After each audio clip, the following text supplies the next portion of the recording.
Hello and welcome to Storytime with the B&O Ellicott City Station Museum. Today we'll be learning a little bit more about archaeologists and other jobs in the museum field in today's story, How the Sphinx Got to the Museum by Jessie Hartland.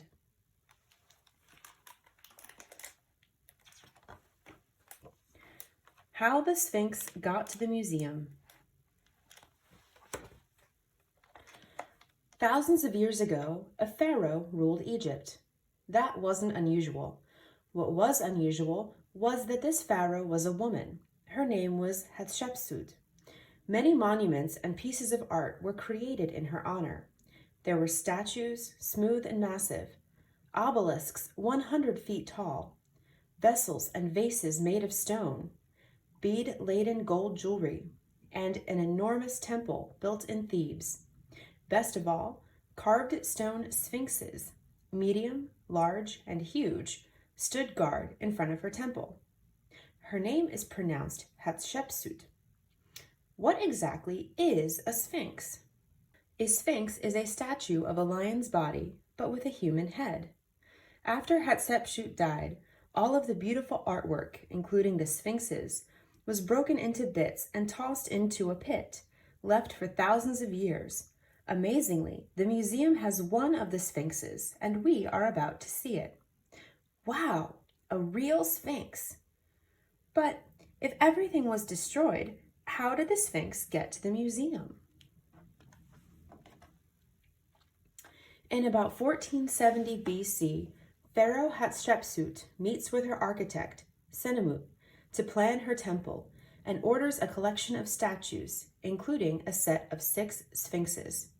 The architect's assistant takes down the order and delivers it to the sculptor, who sends his assistant to the quarry at Aswan to obtain a huge block of granite to bring down the Nile River to Thebes.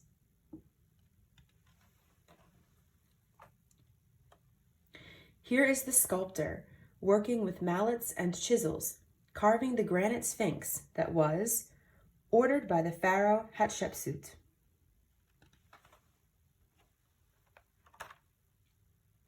Here are the Egyptian priests with Hatshepsut, admiring the magnificent and brand new granite sphinx that was sculpted by the sculptor and ordered by the pharaoh.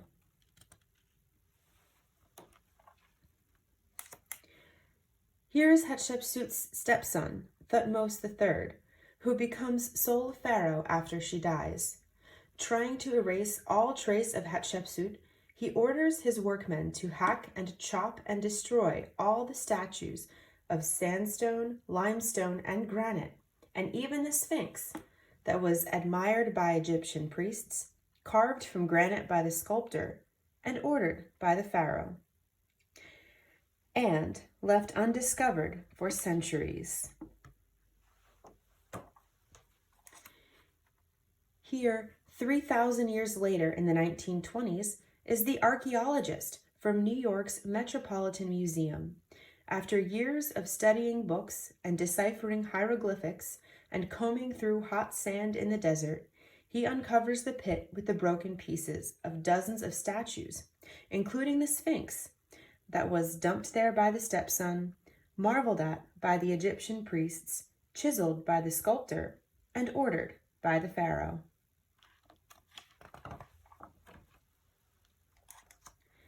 Here is an agent from Egypt's Department of Antiquities, which supervises the ancient site and decides the Metropolitan Museum will receive several statues, including the partially put together Sphinx that was found by the archaeologist, smashed and cracked by the stepson, hailed by the Egyptian priests, made by the sculptor, and ordered by the pharaoh.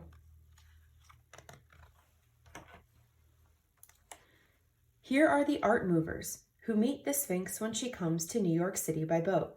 They oh so carefully load, cushion, and secure the statue and 13 boxes of pieces in their truck. By avoiding bumpy roads and tight turns, they safely deliver to the museum the Sphinx that was released by the Department of Antiquities, identified by the archaeologist, busted up by the stepson, honored by the Egyptian priests, created by the sculptor, and ordered by the pharaoh so long ago.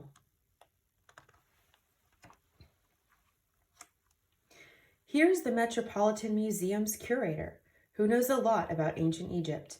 He can read and write hieroglyphs, and tell a fake when he sees one, usually, and estimate how old a piece is just by looking at it.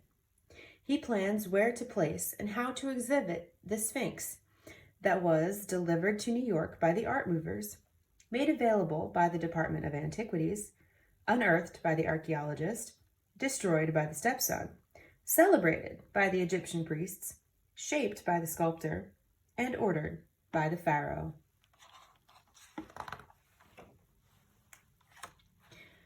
Here are the museum's conservators, who, with the help from the curator, finish putting together the hundreds of broken fragments and fill in with plaster the many gaps and holes.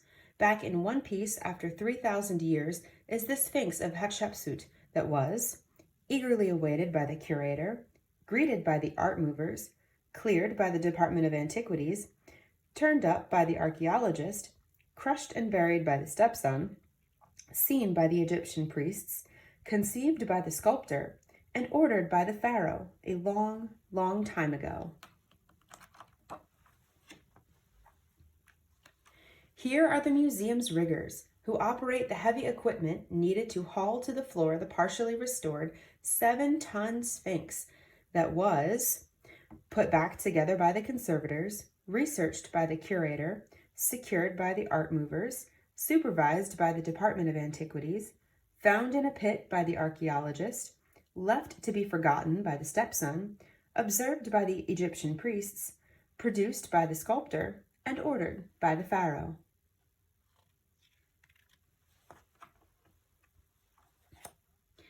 Here is the registrar, who notates for the museum's records the newest acquisition. It is its measurements, weight, date, and origin. Using red oil paint and a teeny tiny brush, he paints the official number, 31.3.166, on the Sphinx that was hauled by the riggers, assembled by the conservator, studied by the curator, loaded with care by the art movers, sent on its way by the Department of Antiquities, dug up by the archaeologist, shattered to bits by the stepson, respected by the Egyptian priests, fabricated by the sculptor, and ordered by the pharaoh.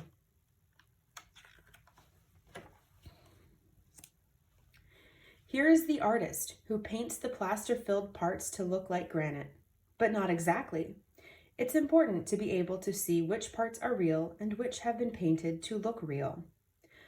Almost ready for public viewing is the Sphinx that was minutely numbered by the registrar, positioned just so by the riggers, mended by the conservators, planned for exhibit by the curator, moved to the museum by the art movers, overseen by the Department of Antiquities, brought to light by the archaeologist, demolished by the stepson, gazed at by the Egyptian priests, executed by the sculptor, and ordered by the pharaoh. Here's the photographer who takes the official photographs for the museum's records. She takes some shots from this angle, some from that, some in black and white, and some in color of the Sphinx that was retouched by the artist, assigned a number by the registrar, hoisted and lowered by the riggers, rebuilt by the conservators, examined by the curator, transported to New York by the art movers, surveyed by Egypt's Department of Antiquities, discovered in the 1920s by the archaeologist, wrecked by the stepson, looked at by the Egyptian priests, formed by the sculptor, and ordered by the pharaoh in ancient Egypt.